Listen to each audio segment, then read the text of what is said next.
yeah. Oh yeah. Hi Rach, how's things? I'm good, thanks to you. Yeah, I'm good, thanks. Your face is healed up nice, bit of a black eye. Oh no, yeah, Bruce like a peach these days. I think it's getting worse as I get older. Yeah. How is things for you now, now the dust has settled? It's all good. I'm so good. I'm just enjoying it.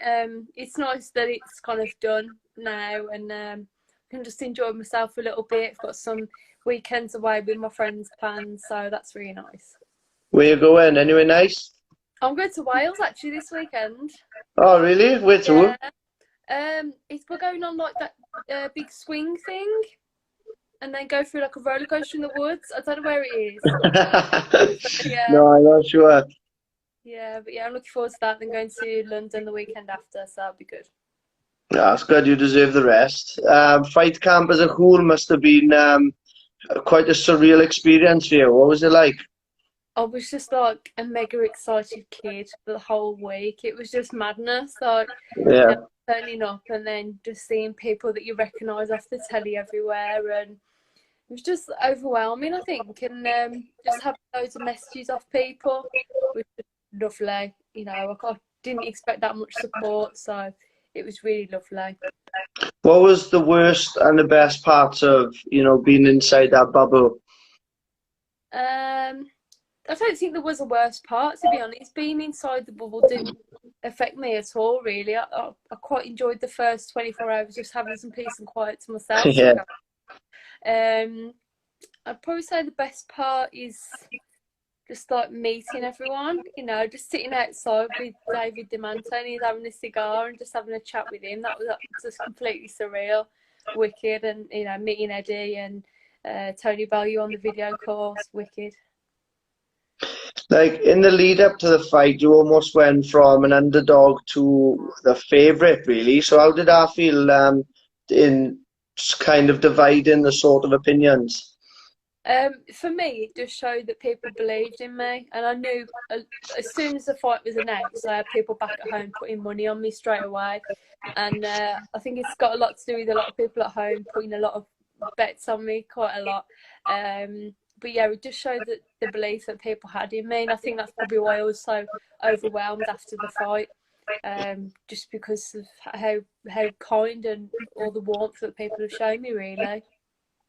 When the fight was made, did you think that they automatically underestimated you? I see. I don't think they wanted to take the fight in the first place, to be honest with you. Even though they kind of say that they didn't really know who I was, I think they did. Yeah. So I think they were kind of pressured into this fight because they wanted a really good fight for Shannon and a tough fight. But yeah, so I think I was kind of overlooked. I was overlooked by a lot of people, but a lot of people did do the homework and find out what I was about, and became a bit of a fan of me, which is great. I know it's still a bit soon yet, but obviously this fight may put you in contention for titles coming up. Is there any whispers in your team to where that might lead? I'm just gonna have to wait and see. Obviously, a title, that's what we want more than anything. We want to be in title contention and we want to be on those big shows. But it's just waiting to see what's going to be the best move for me and my career and what opportunities present, really. So it's gonna have to wait and see what happens in the next few weeks. Yeah, because after your fight, you had a pretty emotional post post fight interview.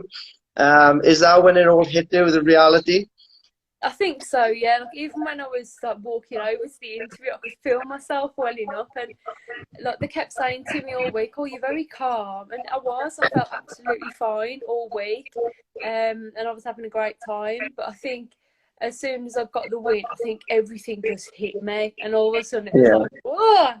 It was just that relief that I'd done it. Really, I think.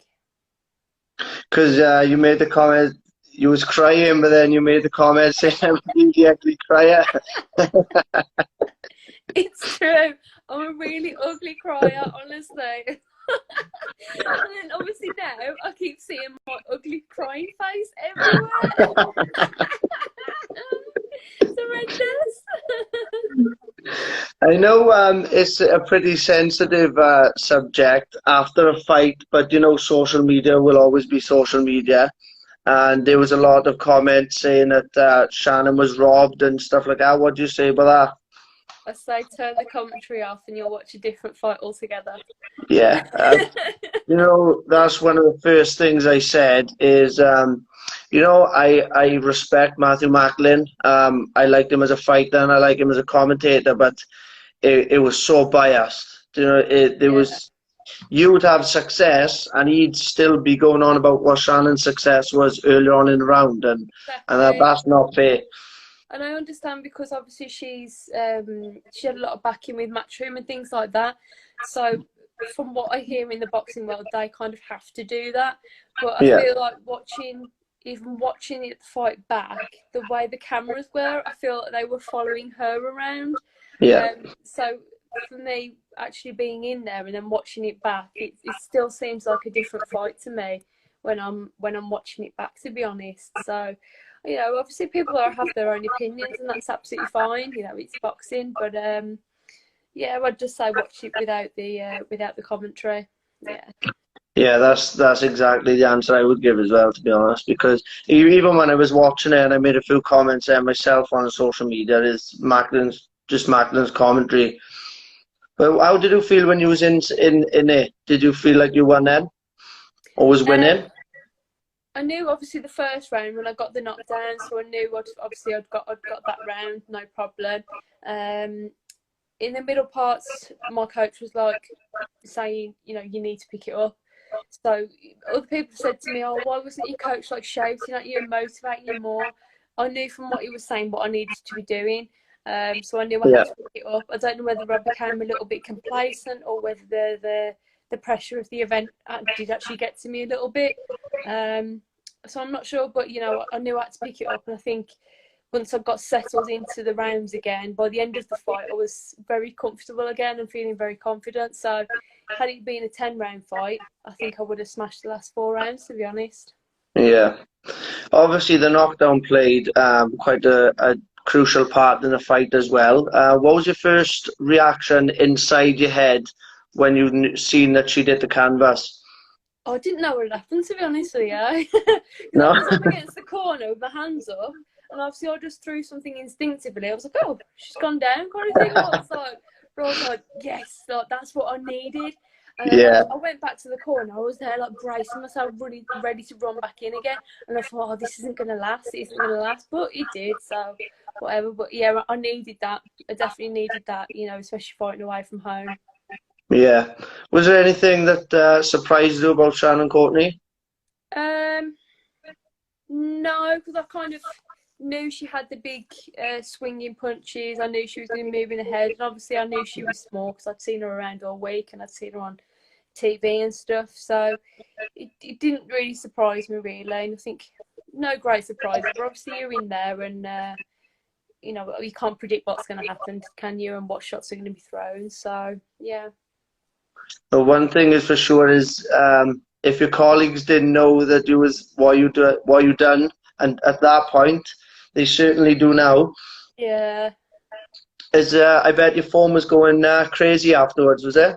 Yeah, like beforehand, my one of my colleagues was saying, "Oh, I've just turned on the TV. I don't usually watch Sky Sports," and then like your little face has come up, and I was like, "Oh yeah, so yeah, I'm going to be on Sky Sports tonight." So yeah, I mean, I don't think some of them know. I mean, one of my managers, they were all talking about it on the video chat. One of the managers went, "Oh, what's that, Rachel? You like boxing?" And I was like, yeah, yeah. We all just kind of laughed it off because obviously I don't think she still twigs like what's happened. Yeah, So yeah. it's all a bit crazy, really. Because you have a very rewarding job, I imagine. I can imagine you get some great pride out of it. Is that something you will continue to do, or at least have a part of, no matter where you go in your boxing career? Yeah, yeah, I think so. Even if I had all the money in the world and I could pay my mortgage and things like that, I'd still like to contribute towards, you know, awareness of things like dementia and mental health. And I feel very, very privileged in the position I am in my knowledge and experience that if anything happened to my family in their, with their health, or they develop like care needs and things like that, I'd be able to sort that situation out. So I feel very privileged in that way, and I'd love to share my knowledge more. But at the moment, I just can't spread myself too thin. I'd love to do something on social media about dementia and raising awareness, but I just don't think I can physically do it at the moment. Yeah, and you could also use your profile in boxing now to gain more promotion for it too. Yeah, definitely. It's one of the things that the type of work that I do, people don't want to kind of know about it because they're scared of what the future holds. But Yeah, the more that you know about now, it's easy to deal with. So, I'd love to be able to share my knowledge more. yeah, that's great. So how are you spending your days now until you get back into the gym? I'm not back at work, I am. Are I was you back back at at work, work already? yeah, I was back at work yesterday. Then I went up to the gym in the evening, went to see all the kids and that, so that was lovely. And I think I'm just going to go for a little walk tonight and then have some nice food. So I'm hoping to be back in the gym soon, but I do just need to have a bit of a rest. So I'm forcing myself to have a rest. Yeah, because obviously you've had quite a career in combat sports altogether with kickboxing and K1. And what's is this the longest time that you'll have without, having a break?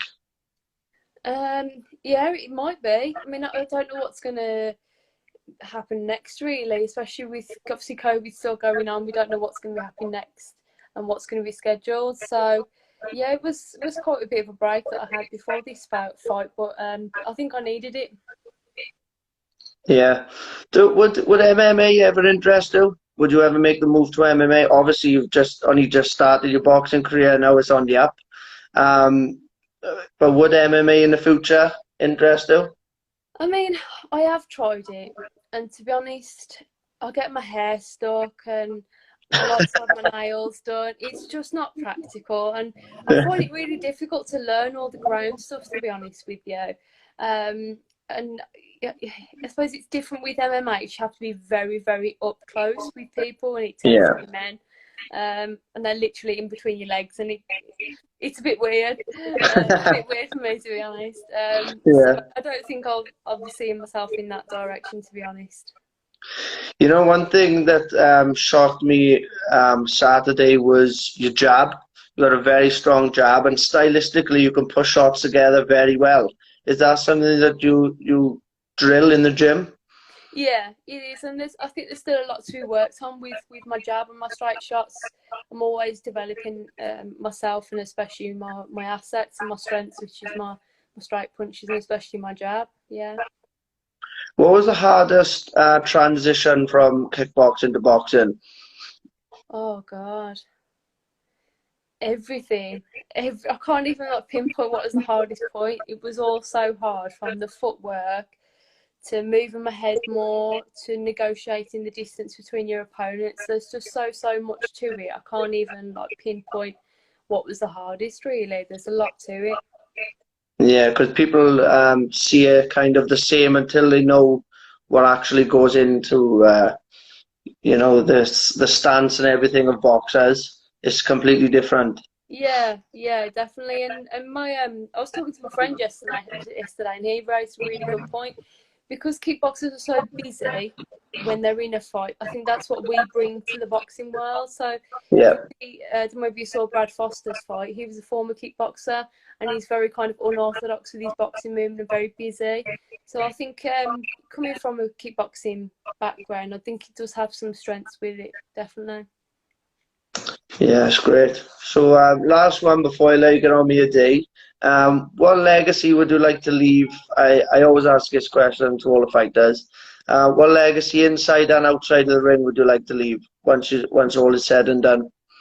Um, I think probably that you can still work full time and you train very hard, come up from the small horse shows and make a success for yourself and be on those big shows. And I think that's one of the main things that I would like to leave as a legacy, that I haven't had it necessarily the easiest way. I have had to work very, very hard for the fight that I've just had and the position that it put me in. So yeah, I think that's kind of the legacy I'd like to leave behind, and obviously being a part of women's boxing. Yeah, it's lovely. And obviously raising promotion for what you do now. Yeah, definitely, definitely. Yeah, so thank you very much for joining me today, Rich. It's been a No, pleasure. I've absolutely no made worries. up for you for Saturday, and Thank you. nobody deserved it more. Oh, thank you very much. Thank you. No worries. I'll hopefully see you around sometime. Yeah, take care. Thank you very much. Thank you. Bye. Bye. Bye bye.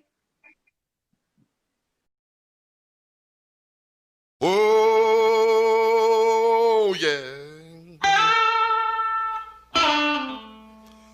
Oh, yeah.